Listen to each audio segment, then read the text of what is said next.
Hey everyone, welcome to Be the Change. My name is Lily Mott, and today's episode is about how change comes when we're brave.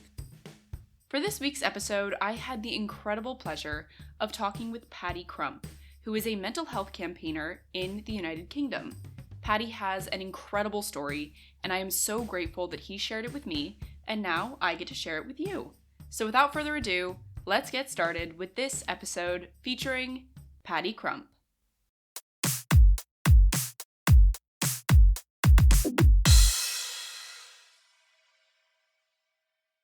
So I'm Paddy. I'm a mental health campaigner from the West Midlands in the UK, and I campaign on issues around early intervention and more support for young people struggling from kind of a lived experience perspective. So I've got OCD, and I've struggled with depression, and I kind of try and use that experience to get policy change as well as destigmatizing mental health in young people and especially men. I think that's a great place to start. And I would love to know if you're comfortable sharing a little bit about why you chose to get involved in raising awareness and representing other people and just getting involved in this work to make change. Can you tell me a little bit about that journey for you?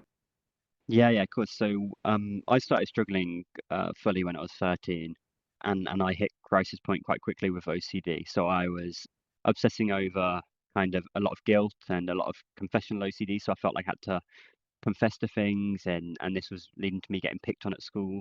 And I struggled up to pretty much from 2018 to 2020. It was bad, but it was quite manageable. And then when COVID hit, I kind of hit rock bottom. For a germaphobe with OCD, and who all my OCD had been about harming people, when there was a crisis, a national pandemic where you literally could harm people and you could with your actions, it kind of sent my OCD into overdrive. So I started feeling really guilty at the start of lockdown, and I'd been worrying that I'd harm people with COVID, and I hadn't got COVID, hadn't had any symptoms, but I was convinced myself that I had, and this led to kind of a state of real kind of depression and just overbearing guilt, where I was getting up and feeling it like my chest was heavy. My parents were staying with me to get to sleep because I just couldn't, like, I was going mad on my own. Um, and and luckily I had counselling, and when I hit crisis point, when I was 13, my mum found me a counsellor, and I wouldn't have got through this period without my counsellor. I remember there was a point where I was just I gave up, and I kind of accepted that this was life now until I was 70, or I didn't. I remember when I really hit rock bottom, wanting an asteroid to hit me, and that's probably my lowest point in my life. So I got through that, thankfully, through counselling and a lot of support from other people, and I got through it. But then around 2021, 2022, OCD was kind of manageable again, but I kind of fell into a cycle of not liking myself and loathing myself for what I'd put myself through. My OCD and my mental health had kind of taken, I felt like it had taken years away from me, and when I should have been enjoying my life, I was just stuck inside and hating myself. And this led to me disliking myself more and worrying about what I put my family through. So I decided I couldn't change the past, but I could try and use the experience to help other people, and this would be a way for me to kind of look back at the past and not dislike myself, but really be proud of what I went through. So I decided I'd use my experience to help other people, and I realised how fortunate I was that I got support. So many young people can't get support and really struggle at crisis point a lot more than I did. But it was a kind of a way for me to get the good out of the bad experience that I had. That is amazing. I think that you are so brave to do that. And I just want to say that. Thank you so much for Thank you. sharing your story. You shared your story so wonderfully. And I'm so grateful that you are able to be so vulnerable and share that story because I think it really impacts so many people to hear that. Thank you. Of course, of course. So I would love to talk a little bit about the work that you're doing with a few different organizations now. You're doing lots of great work. I would love to start with Young Minds. I Thank you. recently talked with another campaigner who works a little bit with Young Minds, and I've been learning a little bit more about it. But can you tell me about what Young Minds does, the work that you've done with the organization, Yeah, tell me a little bit about that part of your social action.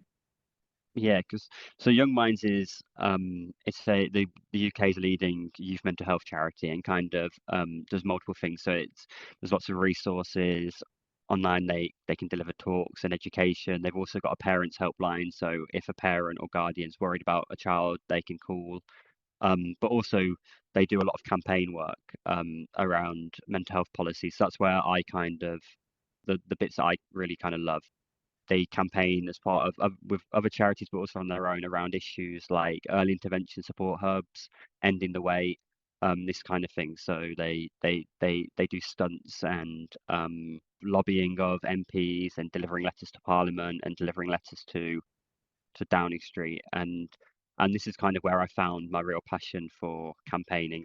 I don't mind admitting that I'm a political nerd, so for me, like to be able to talk to MPs and to go to Parliament is just an unreal experience, and it actually really does make a difference because a lot of these MPs don't realise what is going on, and until they get people's stories in their hands and they're kind of forced to read them, they can't see the real impact of a lot of these harmful policies. So yeah, Young Minds kind of was the first organization that I got involved in and kind of really led to everything else. So yeah, it was a wonderful experience. I think some of the work that Young Minds has done, I saw the huge sculpture Yeah, of that was so cool in yeah, King's it's Cross. sick. It looked awesome. So can you tell me about the other organizations that you're working with? Because I definitely don't want to leave those out. Can you tell me about I know one of them is the Hero Project. Yeah, Maybe yeah. start with that one and then tell me a little bit about the others as well. Yeah, so the Hero Project is newly launched kind of youth mentoring initiative with a lady called Chloe Wesley and a guy called Lee Goodwin. And it's kind of all about helping young people realize that they are the hero of their own story. And a hero isn't that you don't need superpowers to be a hero. We're all heroes. And it's based on the hero journey. So kind of everybody goes for a hero's journey and kind of helping young people to realize that they are heroic and just by getting up each morning and just by taking on the world, that is heroism. And yeah, it's very much at the beginning, but one of the things that I'm really excited for is I've done a lot of campaign work and kind of writing letters and complaining about not enough being done from the government and not enough being done to help young people. That it's really exciting to be part of something positive and to help young people in a positive way rather than kind of just working on a policy level. It's exciting to be able to kind of put in place some of the things that I wish the government would do, but actually taking the initiative and doing it ourselves. So that's a really exciting project. Another project that I'm excited about is the campaign for a mental health minister. So this is kind of a campaign that I've set up after the general election, um, when Labour didn't elect or appoint a dedicated mental health minister. So there's a lady, Lord Merron, who looks after mental health in the House of Lords, but also looks after women's health and patient safety, which I believe is really it undermines all three briefs, which are all incredibly important and young people who are struggling and people who are struggling with their mental health in general deserve a seat at the top table. They deserve somebody in cabinet who's going to defend their rights and stand up for them and actually say this is what young people or anybody struggling with mental health, this is the impact of these policies. And then another project is with a local hub. I've done a lot of work with Young Minds around early intervention support hub. So I'm now working with my local hub, my local youth and community hub to try and raise the funds and campaign to get the funds to turn it into a early intervention support hub.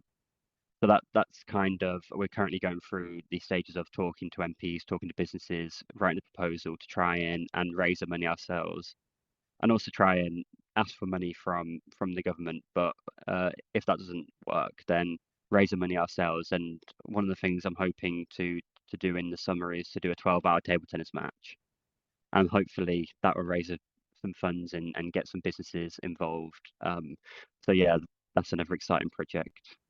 That sounds awesome. I'll have to have you on the podcast again after you do that and see how it No, goes. That sounds yeah, yeah.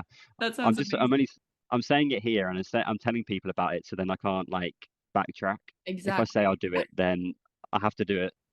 You're on the record now. Yeah, yeah, Now there's people waiting for it. That's awesome. yeah. Okay, wow, that's so exciting. So I have one more question for you, and I think through all of this work that you're doing, you're touching on a lot of different ways of making change, but you can see how passionate you are about these issues and doing this work, which I think it just really has come through this conversation, which is amazing to see and it's very inspiring. What advice would you have for young people who might want to get started making change, but they don't know how or where to get started with that work? What advice would you want to share with them? I think whatever you can do, go out and do it. Like, be brave. Fortune favors the brave, and put yourself out there.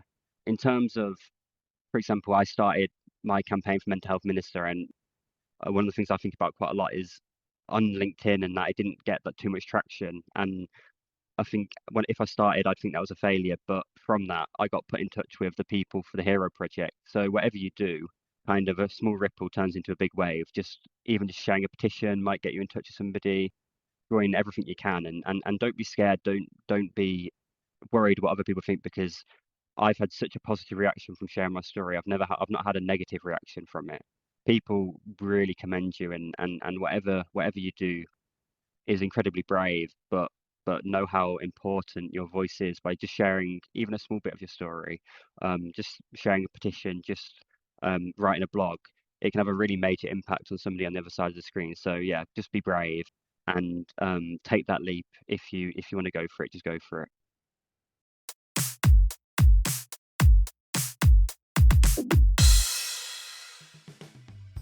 I really enjoyed talking with Paddy, and I'm so inspired by Paddy's bravery, authenticity, and willingness to share his story. At the end of our conversation, Paddy talked about how fortune favors the brave, and I think he is so right about that.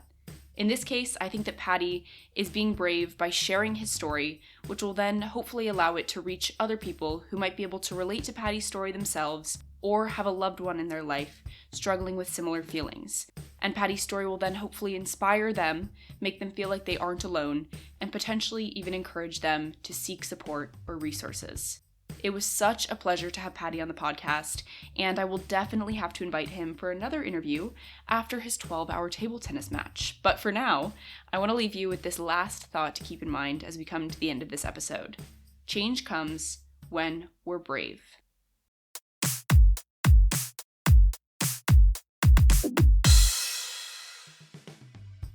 Thank you so much for listening to this episode, and you can find Paddy on Instagram and LinkedIn, and I included those links in the description of this episode. If you want to talk about anything I mentioned, please reach out to me by email at lily@bethechangepodcast.org or on Instagram at Be The Change Media Network. I'm working on expanding Be The Change Media Network, which means bringing you more inspiring stories from amazing guests. If you enjoyed this episode, I would really appreciate it if you could leave the podcast a rating and a comment, because it will help these stories to reach, educate, and inspire more people. And I would love to hear your thoughts and feedback. Tune in for my next episode, but until then, be the change you wish to see in the world. Bye, guys!